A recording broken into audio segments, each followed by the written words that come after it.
Apa yang terjadi dengan jemaat mula-mula di zaman ketika kekristenan itu mulai muncul, saudaraku? Di situ pun banyak sekali penyesahan, penyiksaan yang tidak mudah untuk dilewati, saudaraku. Kalau kita perhatikan sejarah gereja mula-mula dari abad pertama, itu dianiaya begitu dahsyat, saudaraku. Kekristenan itu dimulai 2000 tahun yang lalu. Setelah kematian, tidak lama setelah kematian, kebangkitan dan kenaikan Kristus, Tuhan Yesus. Itu di Antioquia pertama kali. Para pengikut Kristus itu disebut dengan Kristen. Di sana mereka bersekutu bersama, beribadah bersama. Dan tahukah saudaraku, gereja perjanjian baru mula-mula itu hidup secara komunal. Mereka sering berbagi sumber pakan, pakaian, uang, mereka berbagi di dalamnya. Dan yang paling mengerikan, kehidupan mereka, hidup perkumpulan mereka berada di gorong-gorong di bawah tanah. Karena mereka sedang diincar dan dikejar.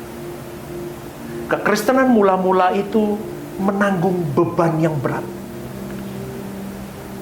Menanggung beban yang tidak mudah. Mereka berkumpul, mereka saling menguatkan satu dengan yang lain. Mereka ditantang dengan penganiayaan dari bangsa Romawi. Dan tahukah saudaraku, kenapa mereka dikejar? Karena pada waktu itu terjadi kebakaran besar di Roma yang menghancurkan sebagian besar kota Roma. Patung-patung itu juga terbakar. Dan kaisar mencari kambing hitam dan disalahkan orang-orang Kristen. Maka mereka dikejar, mereka dianiaya, mereka dibunuh. Dan itu ratusan tahun, saudaraku. Mungkin kalau boleh saya katakan, ada bayi yang baru lahir sampai dia mati masuk dalam penganiayaan. Karena abad mula-mula mengiring Tuhan Yesus. Coba Anda bayangkan kita hidup di zaman itu. Saya mau mengajak kalian semua ini berpikir begini. Karena penganiayaan ini lahirlah sebuah kualitas. Tanpa aniaya ini tidak ada kualitas, saudaraku.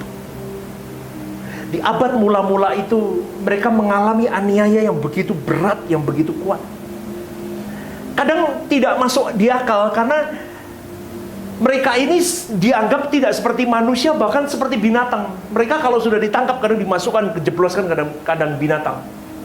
Atau mereka di gladiator, diadu sama binatang buas yang udah nggak dikasih makan berapa minggu.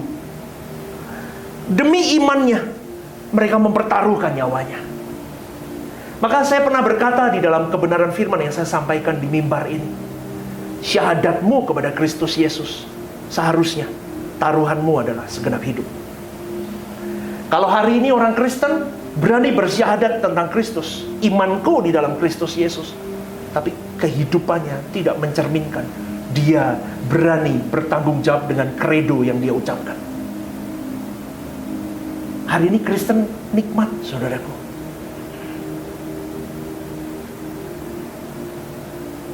Kristen hari ini dinina-bobokkan dengan hal itu. Maka malam hari ini saya mengajak kalian semua mengingat jemaat mula-mula.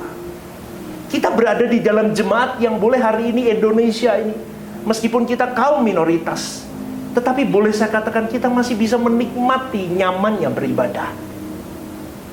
Betul, saudaraku. Kita masih menikmati. Kita masih mau pakai model gembreng-gembreng kenceng, tidak ada masalah. Tetapi karena kenikmatan itu, seringkali coba Anda lihat,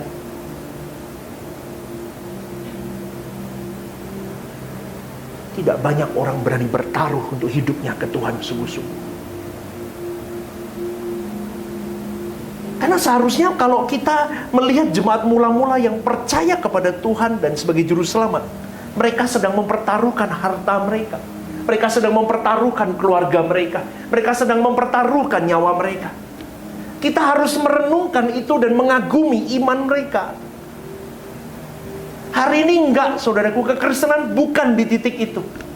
Ribut dengan aku paling hebat, aku paling benar, aku paling ini. Tetapi kelakuan hari-hari hidup mereka, mereka tidak sungguh-sungguh ingin mengiring Kristus. Saya kadang sedih dengan hal itu. Saya bukan menyerang siapapun, tidak, demi nama Tuhan. Saya ingin kepada Bapak Ibu, saudara-saudari semua yang hadir di Rehoboth Semarang, jadi Kristen yang benar. Kekristenanmu ini hari ini begitu di zona nyaman, saudaraku. Air mata berapa banyak, nyawa berapa yang sudah habis karena jemaat mula-mula itu. Kita tidak di zaman itu, saudaraku. Tapi seharusnya kita menghargai Tuhan itu. Kita menghargai pengorbanan Kristus itu. Kita menghargai kasih Bapa itu dengan sungguh. Kau bawa hatimu, kau sungguh datang, dan kau benar-benar beribadah kepada Dia. Coba lihat, saudaraku, jemaat mula-mula hari itu seakan-akan dia diam, dia melihat keluarganya dianiaya, jadi martir. Suaminya dibunuh di depan dia, dilempar batu hari itu karena Kristen. Hari ini tidak ada yang begitu. Coba mereka melihat papahnya, mungkin anak-anak itu melihat papanya dilempari batu hari itu, dan Tuhan seakan-akan diam. Dia berteriak, "Pak!" Tapi orang-orang menghakimi dan mematikan papanya. Dan seakan-akan Tuhan diam di saat itu. Seakan-akan Tuhan tidak berdaya. Seakan-akan dewa Zeus, dewa-dewa Romawi lebih kuat daripada Tuhan Yesus hari itu.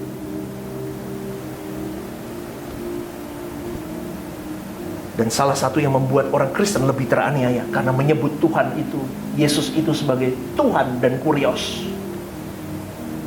Kata Kurios itu sebetulnya gelar yang disandang oleh Alexander Agung, Alexander the Great, yang pernah berkuasa di wilayah Eropa. Itu yang memiliki sandangan Kurios itu seharusnya Alexander the Great.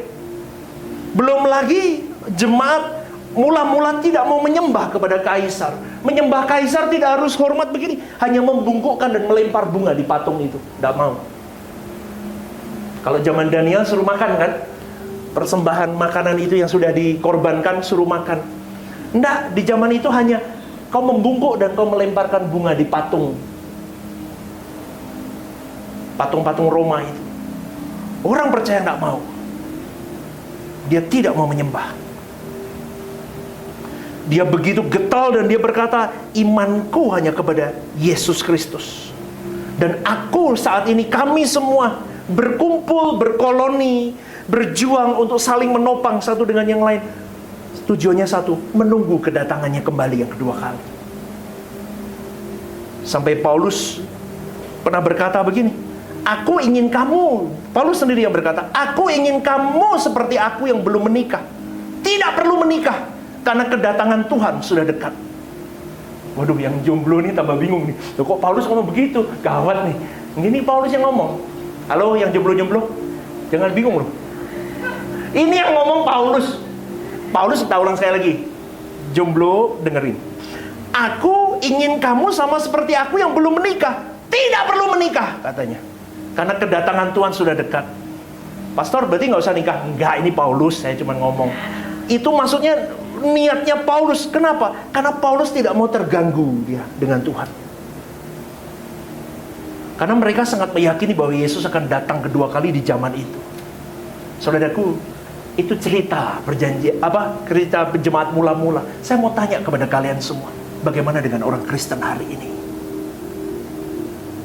Kau tidak mengalami aniaya apapun. Kau nyaman dengan ibadahmu, ruangan ber-AC, semuanya. Ini pun masih biasa.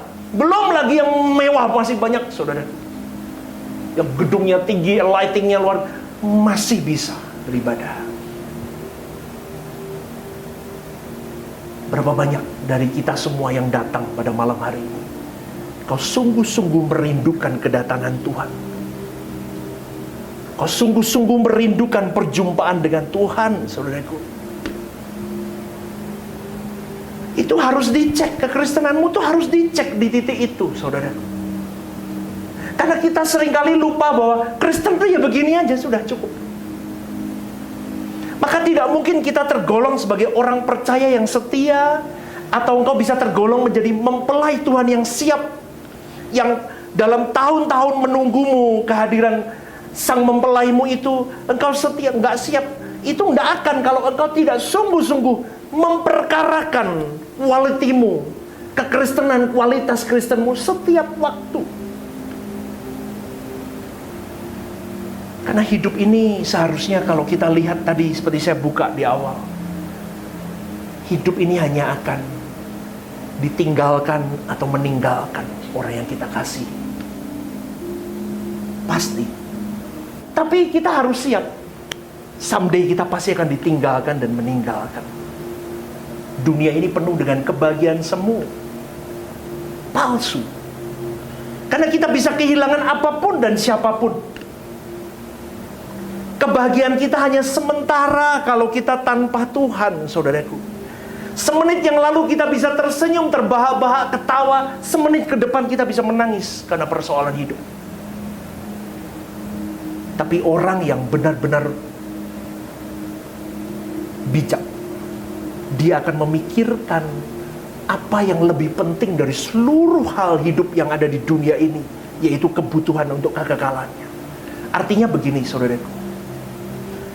Kau dan saya seharusnya mulai gelisah kalau kita berbicara tentang kehidupan di balik langit biru.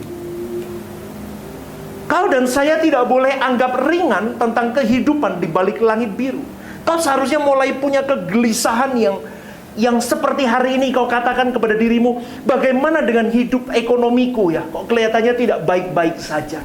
Percayalah saudaraku, saya cuma mau mengingatkan, kalau engkau hari ini berurusan dengan Allah yang hidup dari zaman perjanjian lama, bahkan sebelum dunia ini ada, sampai hari ini Allah itu sama. Elohim Yahweh itu tidak berubah. Kuasanya semuanya tidak berubah, maha dahsyatnya tidak berubah. Sekarang saya cuma mau katakan, apa yang kau takutkan kalau engkau memberikan hidupmu untuk Dia, sang pemilik jagat raya ini? Kalau hal tentang kepemenuhan hidupmu, saudaraku, seharusnya itu hal yang sangat teramat low, teramat dasar, dan itu seharusnya tidak perlu membuat kita gelisah dan akhirnya kita tidak memiliki kegelisahan yang benar. Paham nggak, saudaraku? Kegelisahan kita yang benar itu tentang bagaimana hidup kita di balik langit biru, bukan kegelisahanmu bagaimana kau hidup di muka bumi ini. Pekerjaanku sepi, pastor. Bisnisku tidak baik. Hutangku mulai menumpuk, pastor. Ini dan itu, sakitku tidak kunjung sembuh. Ini dan itu, kau mulai gelisah hatimu. Iblis mulai bermain dalam pikiranmu, hatimu, khawatirmu muncul. Khawatir-khawatir negatif. Kau mulai dikoyak dengan pertanyaan, where are you Lord? Ingat, Jemaat mula-mula hari itu hidupnya lebih tersiksa dibanding kita hari ini. Meskipun hari ini engkau sedang menghadapi berbagai masalah hidup, saya kira masalah lebih berat jemaat mula-mula. Betul saudaraku? Mereka diperhadapkan dengan siksa nyawa, siksa tubuh yang real. Tapi lihat bagaimana mereka begitu kuat menancapkan imannya kepada Tuhan. Hari ini orang Kristen belum mengancam nyawamu. Persoalan hidupmu belum membuat nyawamu digantung, dibunuh, atau nyawamu terhilang. Hari ini kau belum sampai di titik istrimu, suamimu dilempari batu dan mati di depanmu. Baru ekonomimu kurang baik, kau sudah meragukan Tuhan. Kau sudah gelisah. Di mana kau Tuhan? Adakah engkau eksis benar? Adakah aku menyembah Allah yang benar? Adakah aku menyembah Tuhan yang benar? Kau mulai meragukan Tuhan. Saya cuma mau katakan saudaraku, kalau kau masih sampai di titik itu, bahaya. Karena seringkali Tuhan itu diam. Tuhan mencari quality. Dia mencari kualitas iman yang memang real dengan cara dia diam. Maka satu hal, pastor, dulu pastor sudah mengalami, saya mengalami. Maka saya bisa berkhotbah begini. Saya bisa bersaksi dengan hal ini.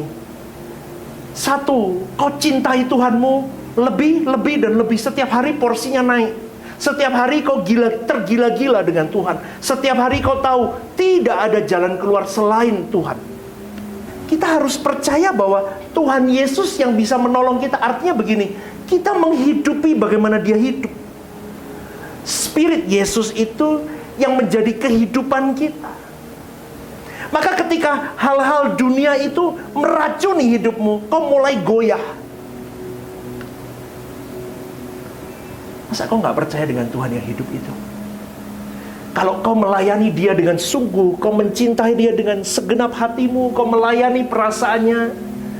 Bapa di dunia aja, dia tahu kalau anak-anaknya sayang, dia akan provide anything untuk anaknya yang dicintai. Betul gak saudaraku? Amin. Amin. Ini Elohim Yahweh, saudaraku. Bahkan di dalam kebenaran firman Tuhan, sehelai rambutmu jatuh pun diperhitungkan. Kau takut apa dengan hidup?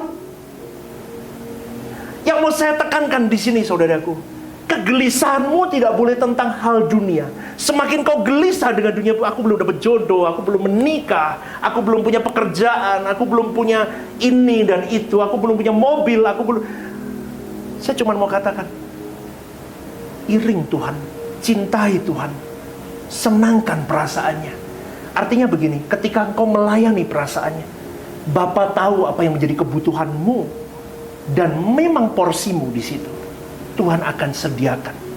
Tetapi hari ini, hal yang paling penting yang harus menjadi kegelisahanmu adalah bagaimana engkau menghadapi hidup kekal. Kau tidak akan pernah bisa menembus langit biru suatu hari nanti tanpa Tuhan Yesus. Ini mutlak, saudaraku.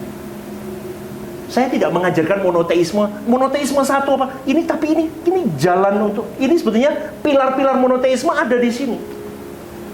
Anda itu tidak akan masuk langit biru, di balik langit biru di LB3 tanpa Tuhan Yesus. Itu mutlak.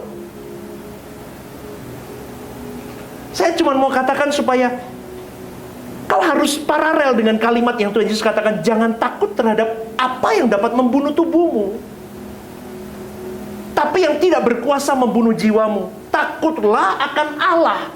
Takutlah kepada Elohim Yahweh yang berkuasa. Bukan hanya membunuh tubuhmu, tapi juga jiwa di kekekalan. Artinya apa? Takutlah terhilang dari hadapan Allah, mati yang kedua kali.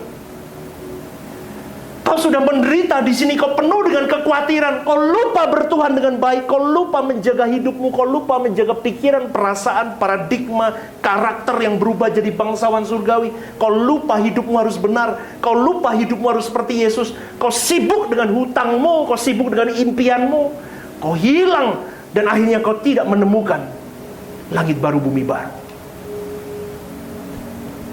Kau jangan puas dengan hari ini, saudaraku. Aku cukup jadi orang Kristen. Pendeta saja belum tentu masuk langit baru, bumi baru. Apalagi orang Kristen yang ala kadarnya.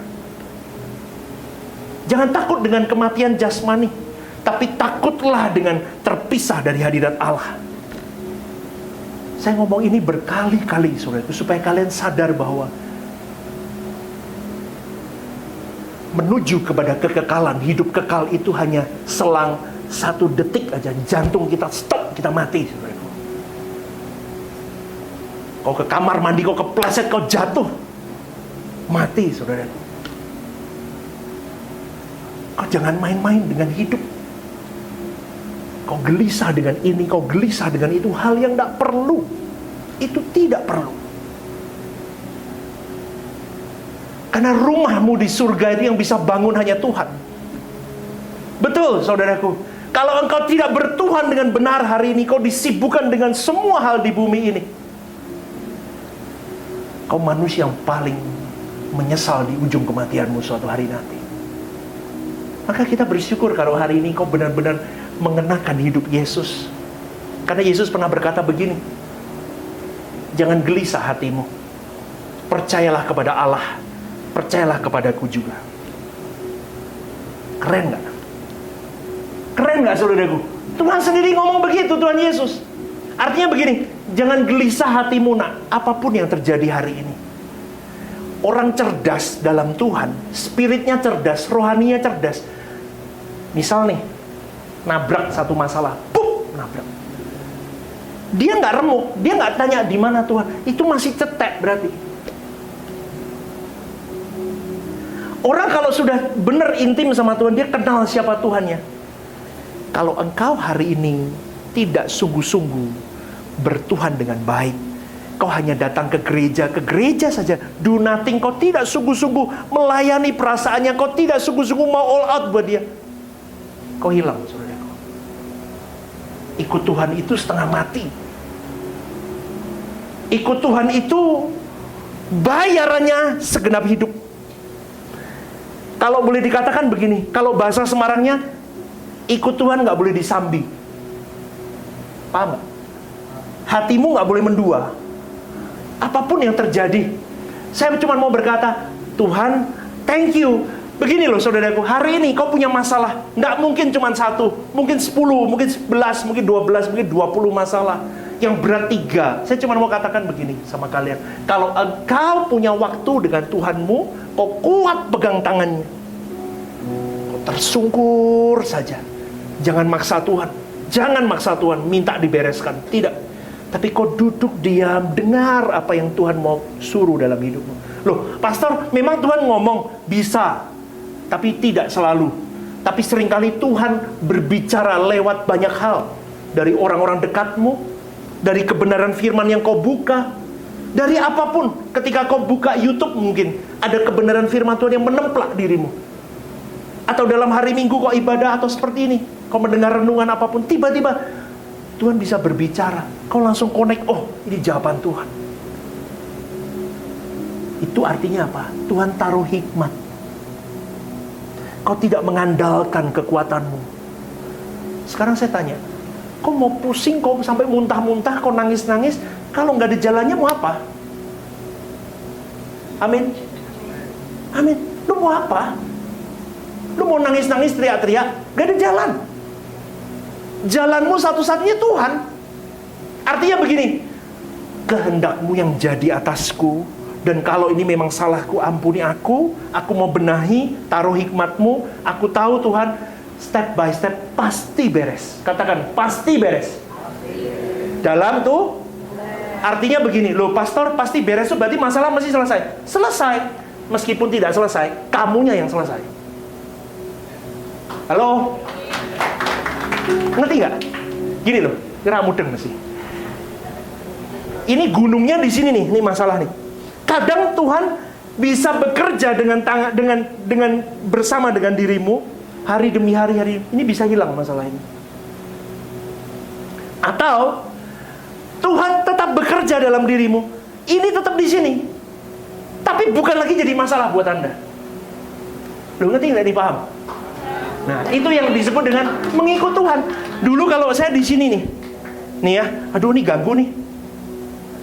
Tuhan taruh hikmat, nah geser kanan situ, kan bisa lewat. Oh iya, ini bukan masalah lagi. Ikut Tuhan itu begitu, saudaraku. Maka slogan kita benar, semua bisa dilewati. Amin. Pulang dari tempat ini, sampai akhir hidupmu nanti, tanamkan satu kekhawatiran, kegelisahan yang positif, yaitu apa? Kegelisahan kalau aku suatu hari nanti ditolak di hadirat Allah. Maka kau akan hidup benar. Hiduplah jujur saja.